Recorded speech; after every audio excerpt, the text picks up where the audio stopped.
Esselamu aleyküm hormatly dostlar we tanışmışlar. Dünýäň haýdy künjegine bolsaňyz hemmeňize ýalkyny salam aýtýan. Men bir gezek sana hormatly goýaýlar. Näme diýeýler ona? Näme diýsem geçmän duranak. Hormatly Muhammed Düýeci Kanada döwletinden aýtýan pikirlerini gel kimi böleşeýlik. Gel on aýtýan pikirlerini ýani 15-nji oktýabrda bolan ýagdaý özü sinek etýär, sinek siyasi göreýli näme diýär. 15.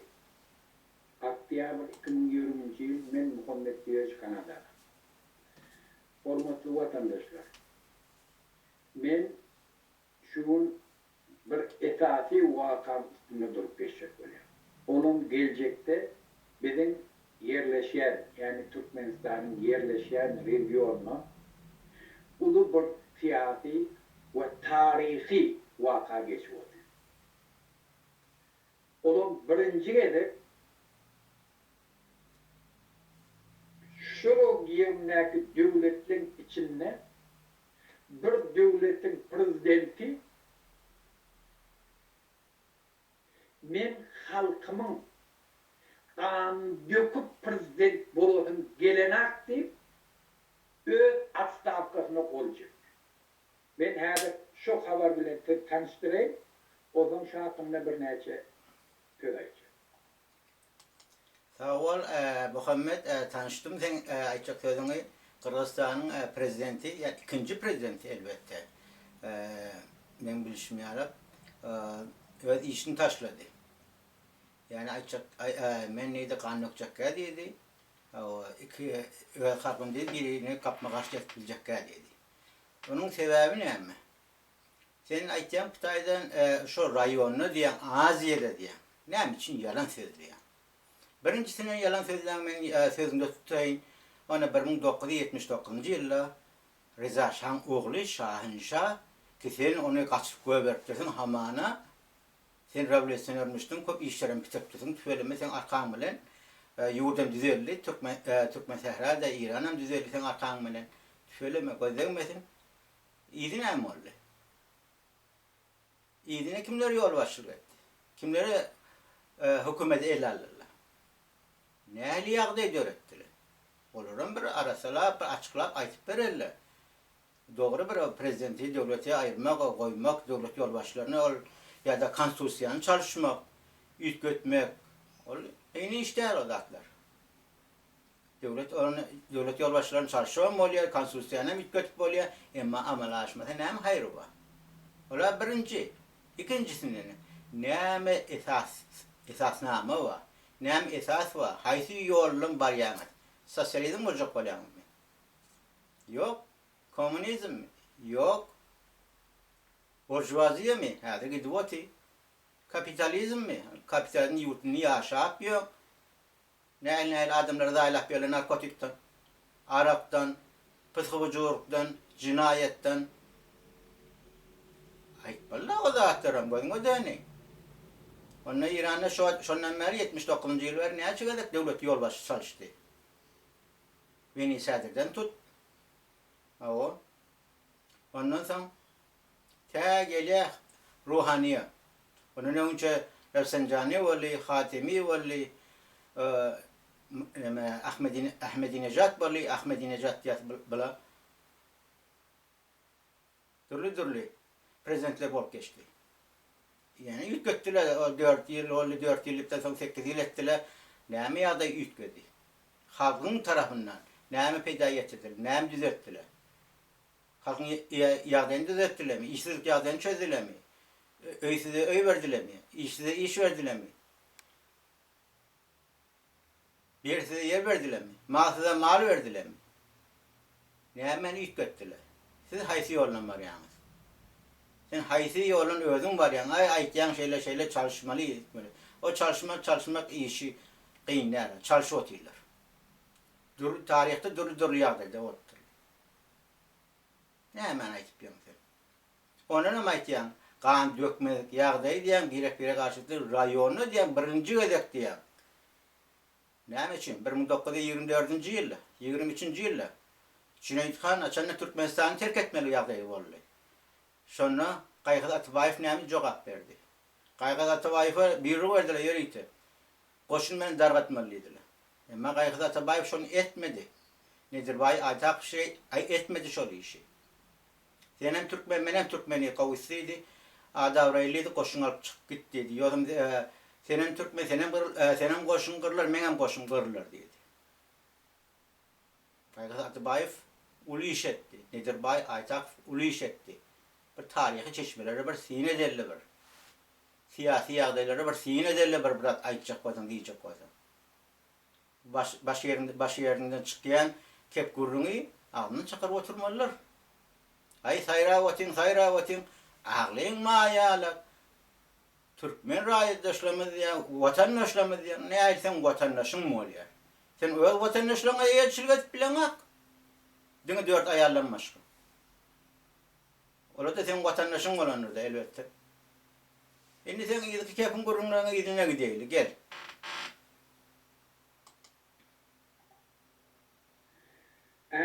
Birinci gelen halkının karşısına Aha diýilmeýär, inha diýilýär. Öňçe bir ewnem bir türkmen dili ene dilini gurulmaýany.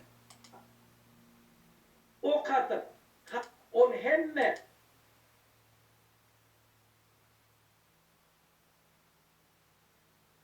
şurada yeni bir zat ellek geçer. Bizim bir topar siyasetçilerimiz, aktivistlerimiz, halkımızın bir bölüğü hemmesinin kellesinde esasi bir zat dur. Sovet Soýuzy dargandan soň Gözüňe döneýin. Sovet Soýuzy 1991-nji ýylda Gorbaçowyň ýol başçylygyna şu ýagdaýda döredilmi?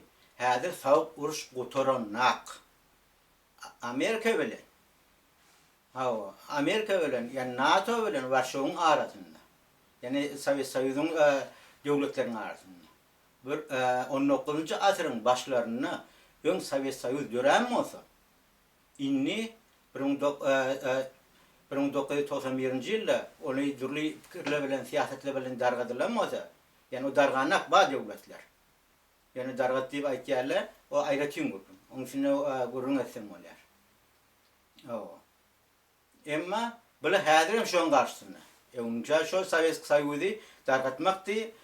Birinji aňyrsına seretsek, ona 1917-nji ýylda başlan, soň 24-de başlan. Ondan soň ikinji jahan uruşyny olara tönkediler. Onuň içinden garajdalyk uruşlar etjek bolýar, ola bolmady, başa barmady. Ondan soň ondan ýowup geleli Stalin döwrüne 1932-de başlady, 37-de gutordy, tutut basabas ki bizim gary kakamız gitýär Irana, Türkmen Sehra, ýa-da käler gitýär Awganistana, onu täze kitap çykan kitap bardyr. Ad o jokdur. Allah nazaragy ýazdyr ýazandy. Bir sin etip gör. Bir azaçyk bir. Wagtyň goýuşy zatlara da. Ýöne hapasy zaýdy oturamdan, gyýr oturamdan, otaňa agram çyr oturamdan, zor bir oturamdan bir faks zatlara bir sin ederdi. Ondan soň o ýagdaýlar bolýar. Bula häzirim şu sowuk urşyna aýranaklar. Bula başata öz adamlaryň oýjak goýarlar. Goýdular da.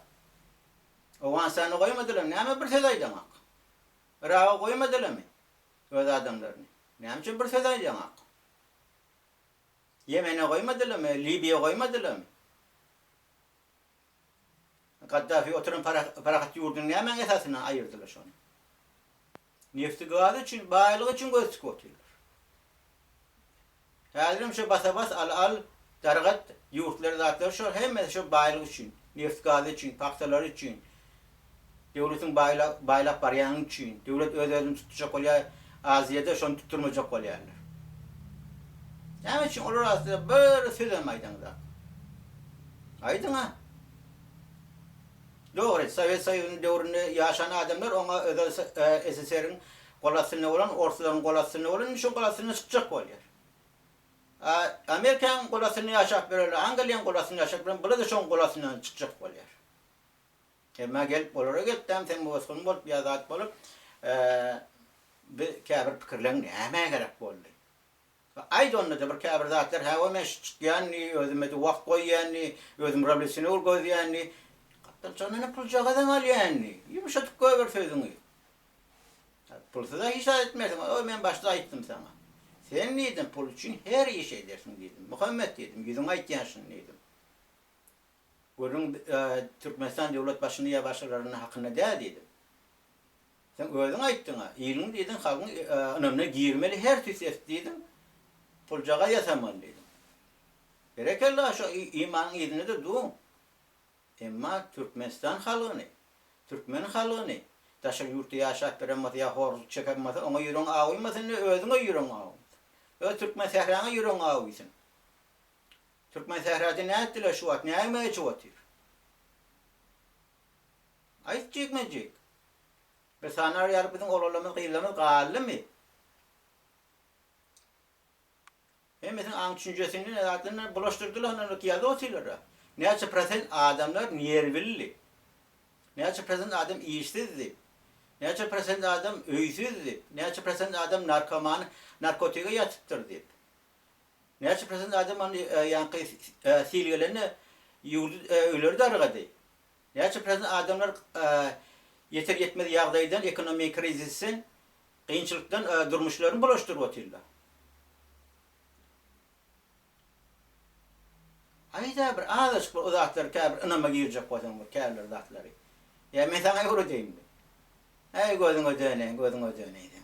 Sen pul için her iş edersen o yanındaki hacca gidelim şon yani. Ya başkalarım şon yani.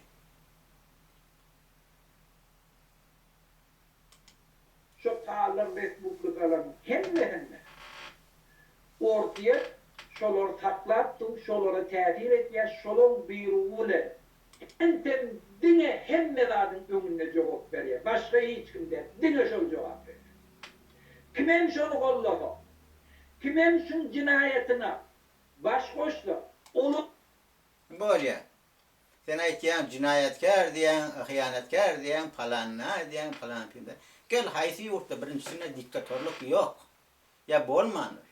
Haysi devlet yolu başçısına tarihe girdin. Cinayet iş bolmanır. Siyasi adamları öldürmenirler. Basmanırlar. Ya başka psikolojikler bolmanır mı? Hadiren bol gelir ortaya. Yani için bir söz bir yaşap bir toprağımda aydın mı? Korku var ha? Ya arkanda bula var mı? Ya pulcağı var mı? Gözüne dönün, o zatlar bize uğraşacak olma. Burada Türkiye çoğuyan, Türkiye'de başlayan ay falan eder piyemeden sen kim? Ödün bir tanıydın mı? Ödün bir aynadan gördün mü ödün? Kimdiğini bilen mi? Birinci ödün tanarlı. Son öz maşgalanı, son doğruktaşını, son vatanı iyiliğini.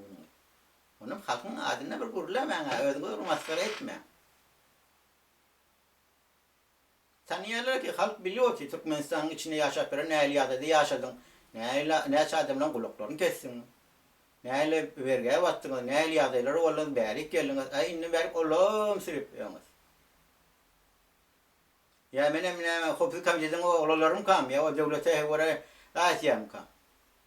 İş yönetip ibra edelim kam. He? Doğruysan doğrusu yok diyorlar, doğru değil mi? Hakikat acıdır diyorlar, doğru değil mi? Ay gözün ödeneyin. Adam olmayacağınız şununla belli edin. Ankara'da da adam olmadınız, Beyer'de de olmadınız. Bolmayı bilmersiniz. Kuyuma kursak bolmasa dürtme kursak neyin etsin? Size ayttan aytmadığın bir. Size yüzünüz 40 yılın hami alak kalın. Dünyanın hami alak değil mi? Gözünün ne varsa gel düğücülerden gel otuyunda. Ondan sonra sen tire tayfağıma dikti başlarsın. Tire tayfağın adarını açırdın ki kayıttan sen bir yadayın böyle. o da hükmen eden cinayetlerin önüne cevap veren bir hayretiyim. Vay. Şunun için biz düşmanımızı beyik deyip fikretmeyelim dine şu verdi Muhammed'in öğüdü bizim düşman. Vay. Şahsi düşman mı ya, siyasi düşman mı? Ay gözün ödüğünü. O zaman yeni bir başa bir adam getir koysalar, onun yerine başa bir her kim lazım gel atın. Odayda bizim şahsi düşmanımız, bizim siyasi düşmanımız, bizim cinayetkarımız anı verdi. Tabi BBC'nin Günbatar'ın ayten keplerini Türkmençe tercüme etti. Ay şeyle deyip. O da şeyle olur. Falan mılar? Ne mi kuracak oluyor? Ne mi? Siyasetiniz ne mi? Din hukukluk mu? Adalet mi? Tavasızı aradan ayırmak mı? İşsiz meseleni çözmek mi? Öysizlere öy vermek mi? İşsizlere iş vermek mi? Yersize yer vermek mi? Ona o da labacık bilersiniz. İyiliğin anlamına gelecek var. Onu size çözeniz ha onu. Koyun o deneyin. O Günbatar'ın oyuncağından kaç ayrıl. Ayrıl ben bilmerdim. Sebep pul çok adı var. O kalebi yerin adam ayrılıp bilmiyor. Ne mi diye Bu göreyim? deyimle hiç memnun olmam. Vay. Şu taraftanın bütün dünyadaki devletler de Türkmenistan öz başta hükmüne kabul ettiler. Beydeki devletler açık Türkmenistan'ın işine koşuluşmağına da onlar ufak vermez. Şu taraftan benim halkımız şuna inansın, şu cinayetkarın iyiliğine hiç kim duramaz. Bizim halkımız ya halkın adından vurulan tüfeleme. Gözlemesin. Göreceğin o olsun yaşınıza okmadın tüfeleme halkın adından vurulan. Tüfeleme ilgen alyandır. Muhammed gelip halkın adından vurulan otuydu.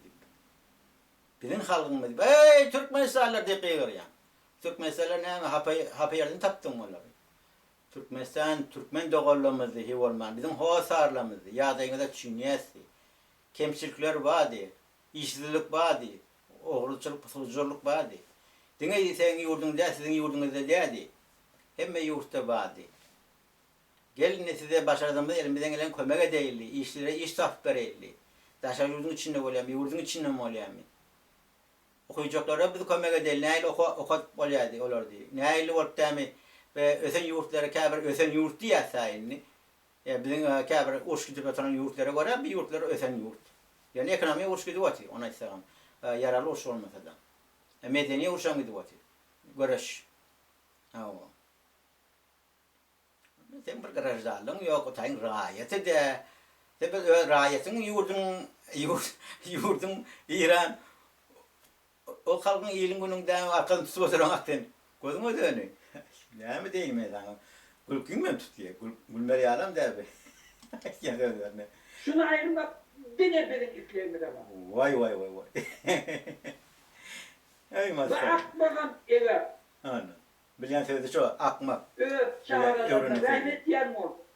Karrı ece kakatına rahmet yer. Ay gözün o dönü, sen öyle olmuşsun rahmettin mi? Ha? Öyle olmuşsun özün rahmettin mi, yeçil ettin mi? O sarılık ettin mi? Öyle olmuşsun rahmet yemedi falan ettin. Bir tüse tehdit etti, olur korkudu, ay falan piyemeden bir ayken zaten töhmet. Yürüyücüsü sen olur zaten cevap vermeli oluyor. Ama size seni suçu verecek bir adam yok, sen keyfini dinleyip bir adam yok. Bay yazılıyor falanca deyip. Falanca bu adam gördü deyip, görüyor, ben özümem görüyor, dinleyenim. Yine gülüyen. Kaçanlar takkalmak tukam hacethanada ya hacethanada oturukan baramda ay dinleyen de şimdi yani diye deyip o kaytım nan saklaşıptır. Telefonla dinletem oluyor. Kompütürün götürüp vermeli ya laptopun götürüp vermeli. Oturuyor gülüyen. Ayten tapyan kepler. Niyeden tapyaşı diye. Niyeden tapyaşı kepler diye. Ay diyen şu pul yani. Adamlar şiyada ederiz çoğu diye. Her işine çoğu pul için diye. Ama filmde karılığımla damağım çalınmar yani.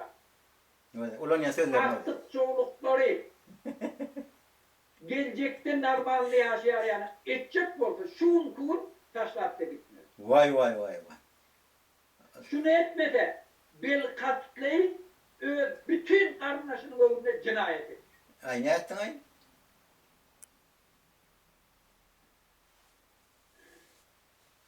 Bir şu meseledir. Oha. O mesele ne çözdü? Yine bir ovuka var şu. İnhe. Vatandaşlar. Deredim. Kaçanım kal. Koşuya çıktı. Ha o. Kaçanım kal. İmanlı, ınamlı, iyili değerli hareketini etti. Dünya cemiyetçileri bir tefavut olmuyor. Öyle mi? Gay. Hemen bir kadar okuyayım. Haysi yurtlarına esasından açacağım. Плечом к плечу где. С белорусским рабочим. В Германии сат Gözüne de ne Belarusya vardı. Lukashenko üstünden düştü. Lukashenko ya da Sovyet Soyuzu'nun yurt adamları, ön Sovyet Soyuzu'nun yolbaşlarını da atlarını ortadan ödü koydu. Ödü koyan adam ödem ayırıp bilir. Ona sen demet arada atıp bölme. Ödü adamını koyduracak var. Yok sizden adamdan koymar o yurtlarda. Ona arkayın var. Onun ol içindeki adamlar diye ekonomiyada diye yurtta dağıtılıp neyse adamlar şiyon adamlar dağıttılar Belarusya'da tutuldu. Onun Belarusya'daki Lukashenko ayrılığın vakti ya yine başı verem koytalı o mesela çocuk adam der. Haydi mesela çözer diye. Haydi yol ölümü der diye. Sosyalizm mi? Ha? Hiçbir devlet ya yolbaşı yani şunu ödem bir taraftan tutsak NATO çileleri hiçbir devlet öz qadiyen nedir? Halkı siz yemetecek olan ben senin aytıp vereyim sana. Halk koça çıkıyor, halk tutuluyor, uğurluyor, yenciliyor, atılıyor. Ben özümüzde borlu şu yağday ya başka yurtlarda borlu, komşu yurtlarımızda. Ha o. Bunlar ne ettiler? Öz adamları koyup bilmediler. İran'a ya başka yurtları öz adamlarını koyup bilmediler. Ne edilir? Ay dedi İran neydi? Neme kada kanun da uya dedi. Halkarı kada kanun da uya adamlarını öldürüyor. Ençim adam öldürdü. Türmeler dolu. Ay angri beri zat hem propagandalarını ayttılar. Koydular radyodan, televizyondan, otaydan, pitaydan. Ne için? Öyle adamların olacak oluyor. Böyle. O ansanı koydular öyle adamlarını. Irak'ta koydular öyle adamlarını. Ha yurt düzelli mi? Libya'da koydular öyle adamlarını. Yurt düzelli mi? Ha? Halk kan ağlıyor. Hatta Ukrayna yani 2 yıl çıktan adamların pensiyelerini ayırıyorlar. Sizin şu arbaklarını şol ayıryanın, koyyanın. Size pul joğa veriyorlar. Pul olmanızda da tüvelemez. Siz Huda yolu işleyeniniz. Aklı ucalayanınız tüvelemez. Yok pul olmanızda o töhmet bu. Öyle mi? Muhtunu işleyeniniz. Biliyor musun adam pensiyesini ayırtana ne ilim oluyor? Yani dir öldürmek oluyor. Şunu izleyettin onu. Ha? Kapitalizm şuna rahmederim kadiyam. Kapitalizm öyle behviyetlerini biliyor. Onu Ukraynalılara böyle tataşık gördüm işte. Kana ağlayanlar. Dedi ya şu vakti devletimize karşı gittik diye. Devleti ağlardık diye ne bilen adamlar geldi de biz adam hesabını görüp bir anakla diye. Ne için ya? Sever ki evlatları öz behviyetler için çözülmedi diye. Koydum o dönü. Açıklaştırıp ayt. Ayt yanmadı.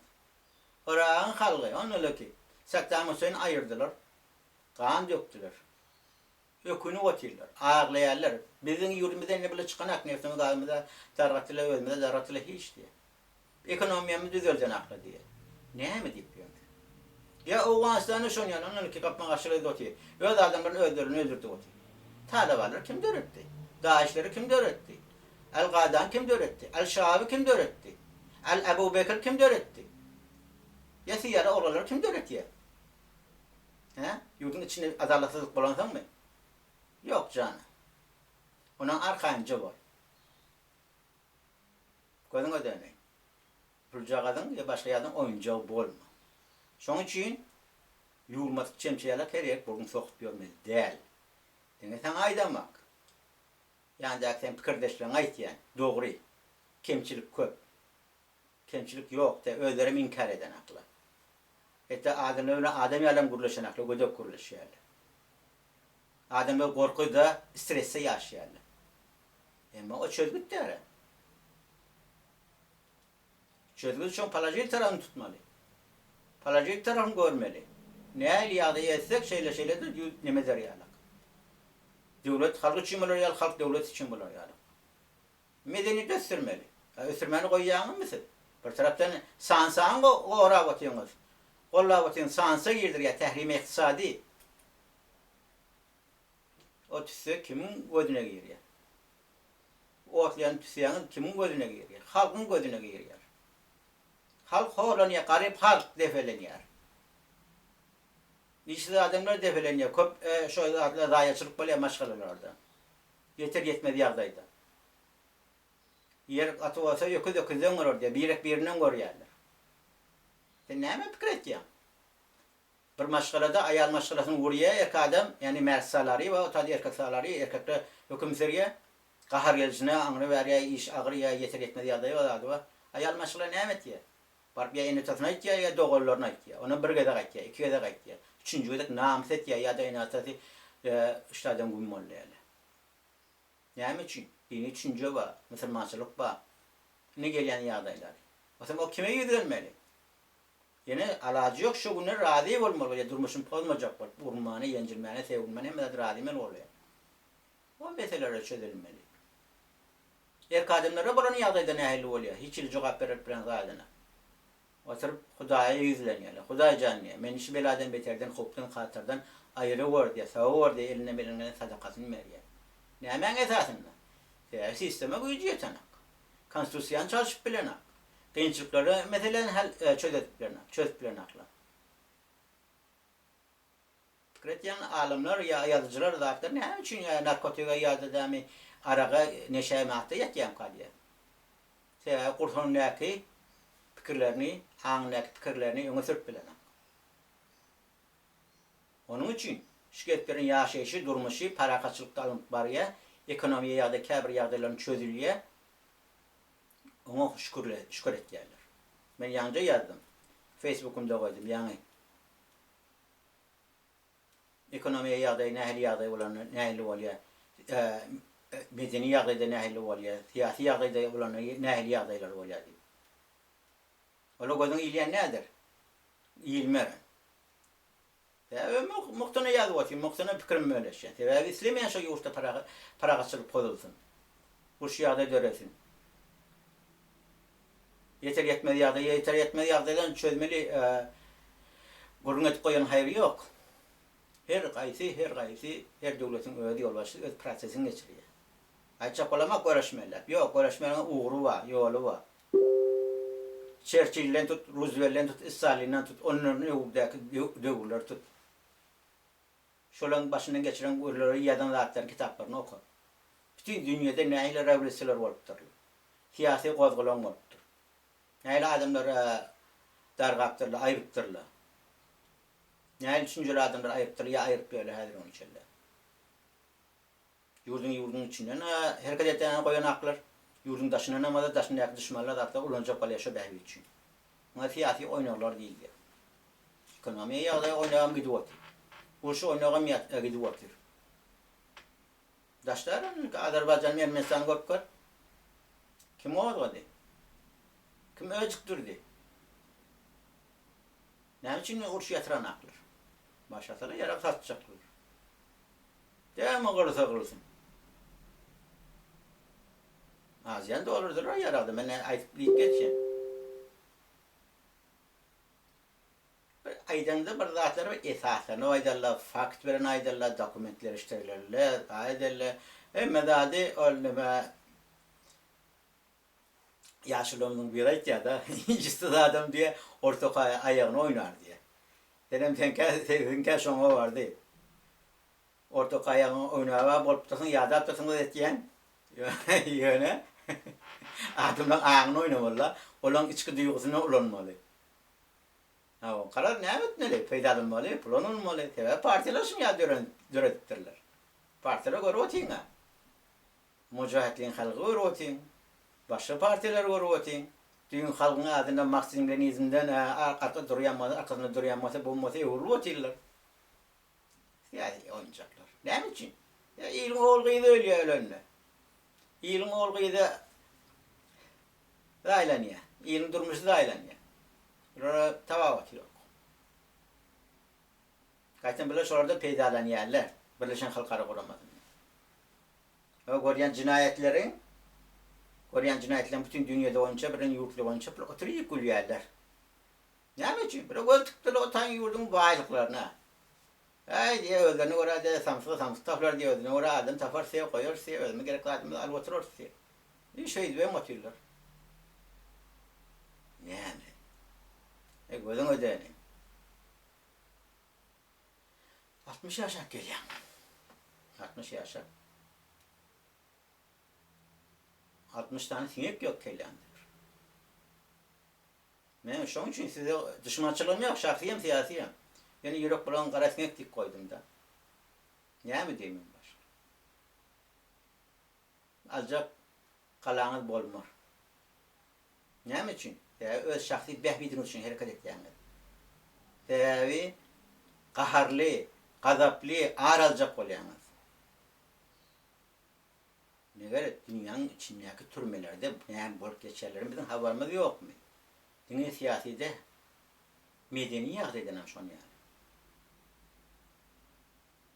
Näme üçin İran'ı bir asyr ýyda sýşurdylar, ýyda serpdirdiler. İran ki täzeden ýawaş-ýawaşdan jarlanyp barýar, ekonomi ýagdaýdan, medeni ýagdaýdan, syýasy ýagdaýdan, ýara uğruna, başga ýagdaýlardan. Bütün dünýä boýunça 5-nji ýerde durýar ýara uğrunça.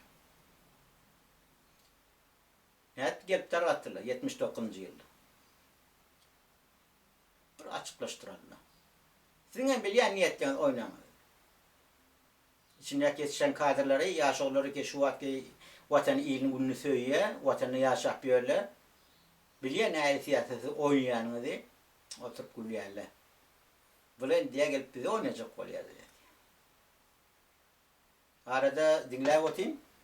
Aýta siziň ýurduňyzda näme diýe beýle ekonomi ýagdaý beýle bolupdyr, şeýle bolupdyr diýip dämi bir türk maňa şeý diýip aýtýar. Gözüňe dönesenem jogap bermeli, sen öz ýurduň näme türk açan türk bolup otyrdy diýip taryhyny aýtyp bermeli. İçindäki türmeň içindäki ýatan adamlara aýtyp bermeli. Betbaççylyk ýerleri aýtyp bermeli, daşy ýurtda horlap bererler aýtyp bermeli. Turistden arkasy bilen çörek ýyp oturan aýtyp bermeli türkler. Türkiýanyň türkleri Osmanylar zatlar. Dogry biziň dilimiz bir dinimiz dämez bir siýasam hormat goýar. Gurrun onu da dille däpdesi burada. Ya medeniýetde. Her döwlet öz behbidini seretdi. Näme üçin men öz döwletimden, ata watanymdan, milli ata watanyň arkasyna durmaýyn? O siýasy ýagdaý başga da, sistem başga da. Sistem senen düzeltip bilemek, menen düzeltip bilemek. Düzeltjek adamam düzeltip bilemek. Ya o mafiya diýilýär. İçki mafiya, daşky mafiya bilen eli bir. Görmýärmi? Zatlaryň bahasyny halan wagtlar galyr oturýarlar, dolary halan wagty galýarlar, aşağı düşürýärler, oýnap otyrlar. Dil bilen ýurdy düzeltmem bolmaýar, ýurdy ýykypam bolmaýar. Ýöne berekella adamlar ahlak bolýar, adamlara ynamly ýerip bolýar, kulak kedip bolýar, puljaga ýanyp bolýar.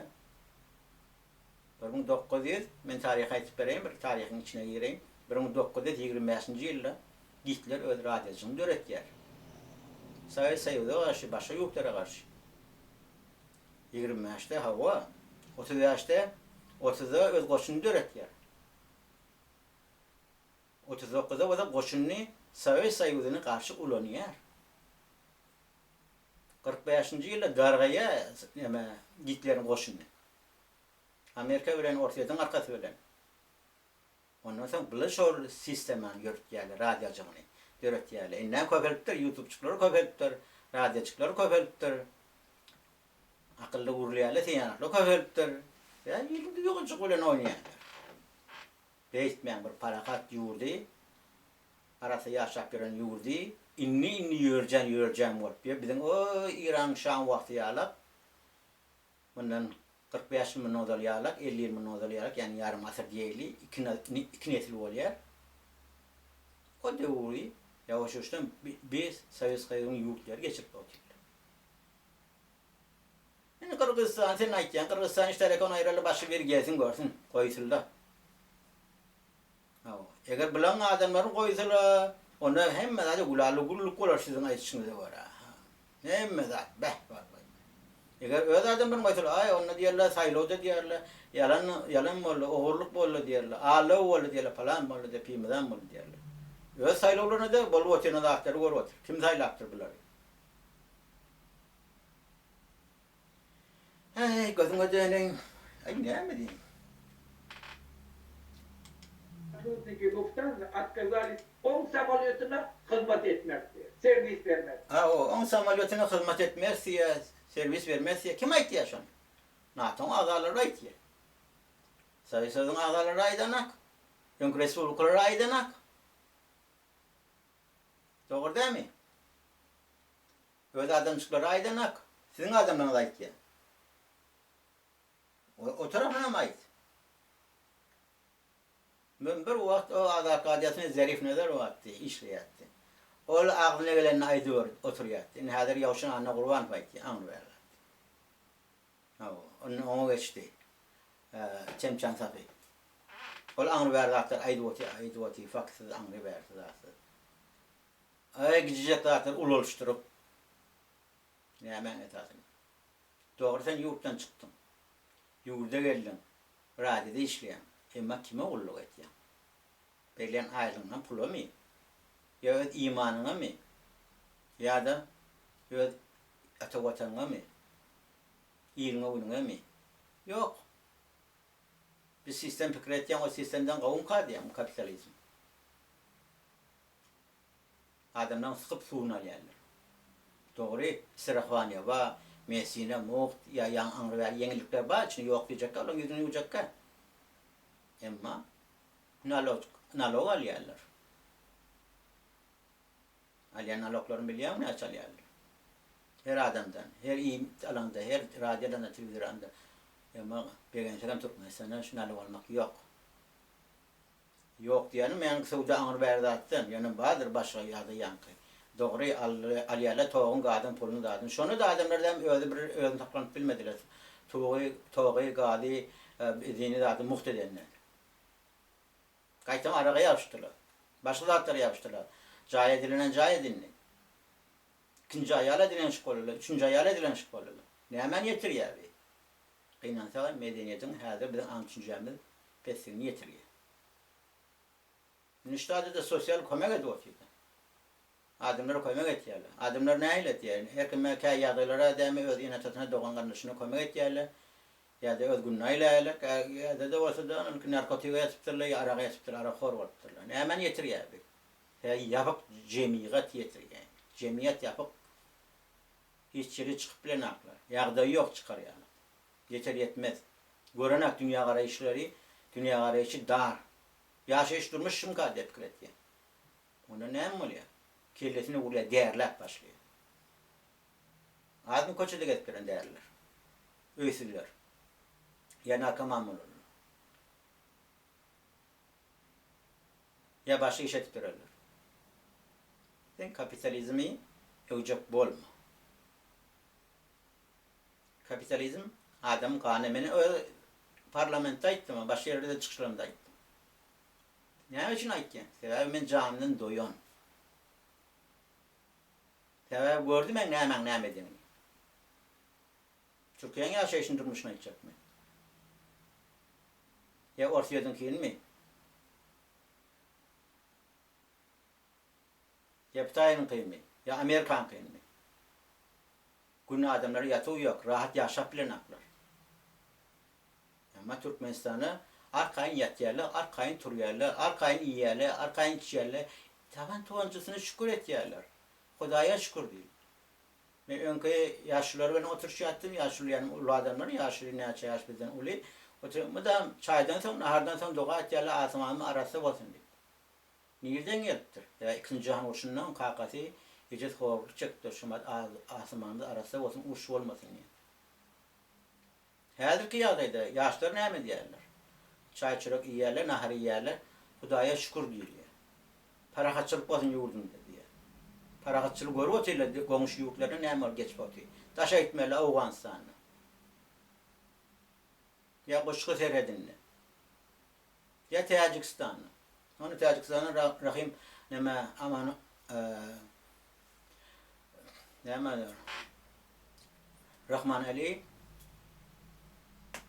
Rahman Ali yankı prezidenti Taze Taylanlı. Eğer de şu Taze Taylanlı başka adamlarımızda dindar fanatikler var. Vahabistler var. İran'la, Afganistan'ı, Arabistan, Suudi'de terbiyeleniyorlar. O ilçhanın uçlarını aratmışlar var. Öyle derbi dağı ne derdi, bu ünlüne mi oyurttular. Ekonomiye yağdı anırda dursun. Başka yağdayla bir yükünü kapma karşı et koyuyor. Dargada durttular. Sizin emisliğiniz şol. Adamlar kapma karşı çıkacak olayan devlete karşı çıkacak olayan adamlara. İdiname çıkacak olayan onlara. Tamam aydardın hava keyfinizden değerlersiniz. Biz İslam'da o değerli diyeyim. Para kaçırttığı usulüne ay anırdan berdin.